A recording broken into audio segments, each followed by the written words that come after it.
Let's post this next string of fire from the timer into the tablet without saying anything to the scorekeeper. Let's get started. Stand by.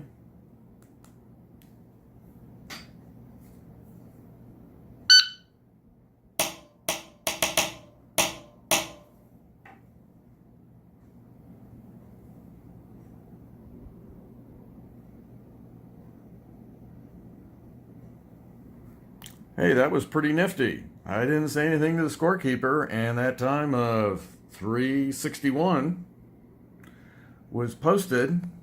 A simple little tap here of this icon in the lower right hand corner of the app. So thanks for watching.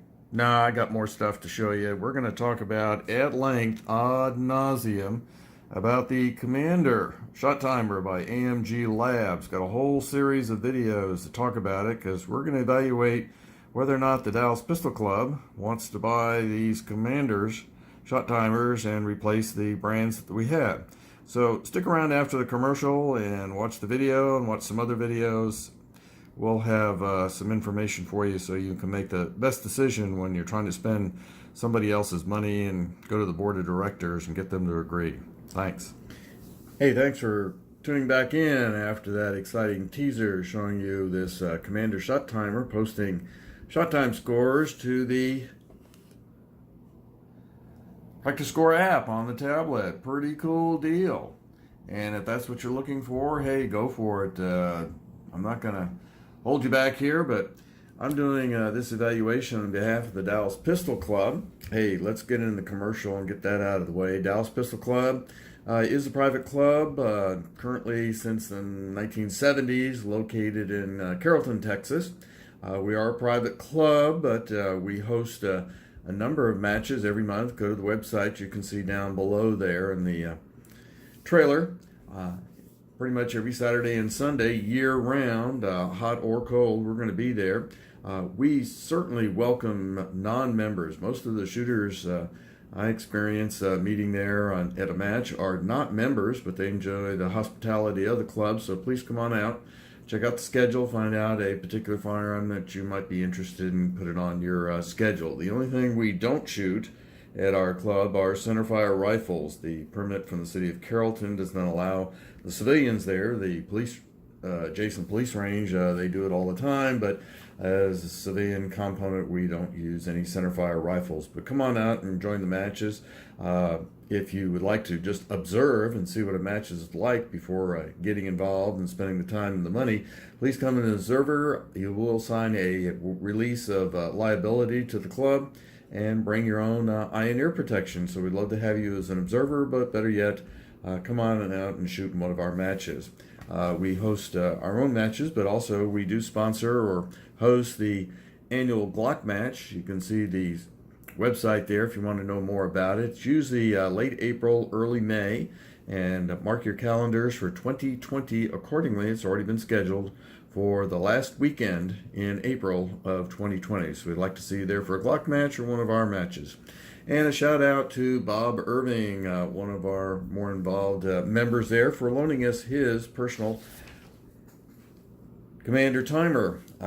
We don't have that many around and so forth, and circumstances brought it to the fore, so he's going to let us be very generous and loan it to us, and we're going to be testing it out and evaluate it because we want to consider where we might want to get this timer for the club to replace the ones that you can see in the background there. We've had those for years, and they do pretty well. You press or release the button, and you get a beep, and they record the shot time, and you're all good, and we're off to the races, and so forth. However, as you saw in the spoiler teaser opening, it's kind of neat not having to yell out at the scorekeeper what the shot time was, and you're good to go.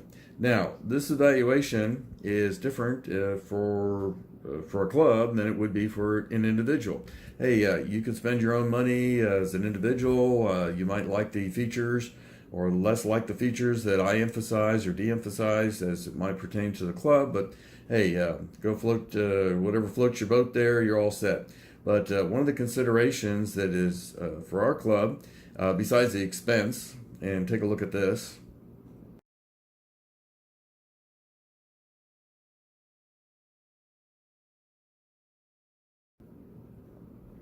Yep, that's how much they cost, and you can see the lead time there. Currently, one of these timers, or any timer that we have, could be used by as many as 16 different people in the course of a month's shooting, a 30-day period there. So with so many hands on it, and using the timer or abusing the timer and that sort of thing, you can have some problems and some training issues. So we have to consider that in a club, whether or not there's too much high tech, if you would, on using this new Commander timer, or no, we just need to educate and bring our range officers up to speed so that they are familiar with and will be comfortable using this new timer with the new features. So let me get into discussing the timer a little more at length. Let's get it up close and personal here. As you can see, I'm just holding it here in my hand. It's very small and compact, lighter. I didn't actually weigh it, but it's certainly lighter. And you might find this more convenient than your current timer.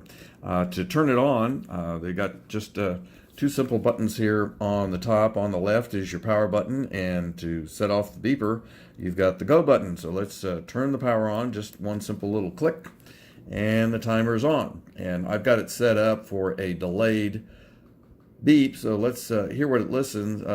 Take a listen as I activate the timer. There you go. That's set up at the maximum setting. We'll get into the choices that you can have for your sound settings. But the neat feature is what you want to do when you press the M or menu button. And when you press and hold, let me go back here. I'll just hit the go button.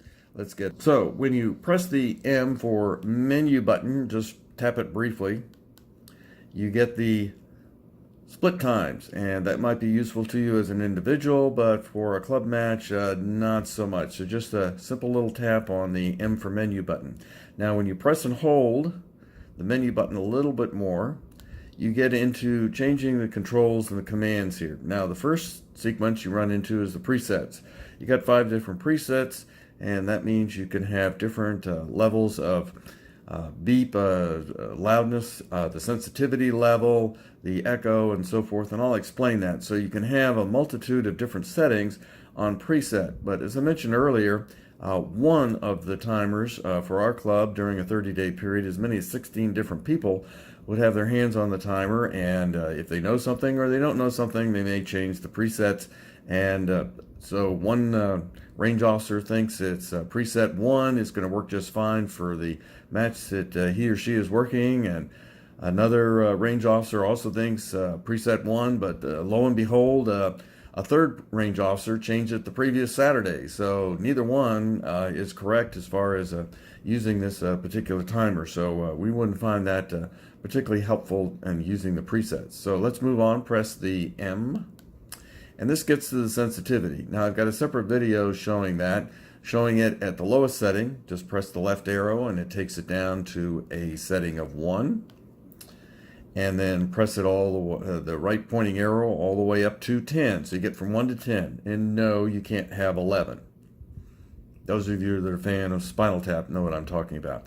Anyway, I've got a separate video showing the sensitivity, shooting a couple of different firearms, starting at sensitivity level 1 and then also at 10. And then I experimented and found something in between, that it was just right as far as the sensitivity levels. So you might want to factor that in. Also in the video that you'll see, and I'll explain it again, the microphone here, right by my left thumb, is very exposed to the action of the firearm. So there was some reaction at certain sensitivity levels to clearing the firearm after the stage was finished there. But obviously if you turn the device away from the shooter, or possibly just cover up the microphone with your thumb or your hand, or put the device next to your arm, chest, or body there in some fashion, so you muffle the sound of any sound other than the shots, you'll be in good shape. I'm sure you'll do some testing on your own on that. Let's move on. Okay, here's your start time situation. Let's get a little better focus here. On the left, it says INST for instant, and that's pretty straightforward. If it's on the instant situation, you press the go button and it instantaneously starts. Now let's talk about the situation of a very competitive match situation with very, very, very competitive shooters, also known as gamers. And these folks are very in tune with the range officers, and they know their cadence, their speech patterns, and so forth. So when they get the commands to are you ready, stand by, they can anticipate to some degree when the beep's going to go off if it's set on instant. Now I know that there are penalties among the different shooting associations, that if you jump the gun, if you move too soon, there's an associated penalty. But we're talking about very competitive shooters who are looking for a gain of a tenth of a second here and there, and they're willing to take that sort of risk, so to speak, there, and game when the beep's going to go off. So you may want to investigate, even though it's not particularly restricted or particular problem there, set it up. And the user guide that you can get from the website, here's the AMG Labs website. You can get the user guide and tune the delay so it works best for you, so that literally neither the range officer nor the shooter knows when the beep's going to happen, other than the range officer knows that as soon as they finish saying stand by, they press the go button. But after that, the computer, the chip in here and the timer takes over and it very randomly pops off. So if you have some situation where the timer's supposed to, after the standby, be activated 2 to 4 seconds, just to pick an arbitrary range of time, you could set it up so it arbitrarily goes off closer to 2 seconds and sometimes closer to 4 seconds, maybe 3 seconds. You got the gist there, so work on that. And here we go into the part times. We're not going to be using that in a club situation there for our matches, so I'm not going to say very much, but if it's more important to you, read the user manual and get into part times for this timer. The second, near the end here, is the echo delay, particularly if you're in an indoor environment. You have the echo of the shot coming off, and you can set up a delay so that the timer does not pick up the echo as a false shot time. So bang, and then bang, bang, and then you have a false shot time, etc. Maybe not so much for us in an outdoor setting. Our ranges are all outdoors, but it may be more of a concern in your environment. So take a look at it. The user guide says start with a setting of 10, as you can see there, and then adjust it accordingly once you realize what echo effect you have, if anything at all. So press the M key. And here's the beep volume. You got 3 different levels. Take it down to the lowest one, the middle one, and the highest one there. And if you've been watching the other video, you've already heard a beep. But when you're dealing with maybe some seasoned citizens that are hearing impaired, you might have a situation where you have to have it at the loudest beep level versus other circumstances and so forth. So adjust your beep volume accordingly. And bingo, we're right back here. Just to give you a full-scale demonstration again without concern with our split times and any of that sort of stuff here, let's shooter, make ready. Are you ready? Stand by.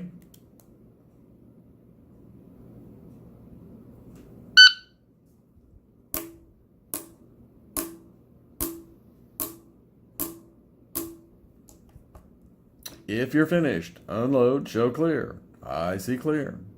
Slide, hammer, holster. And then we post the shot time to the tablet. Okay, thanks for watching. I think that's all we're going to cover at this point in the video. We'll move on.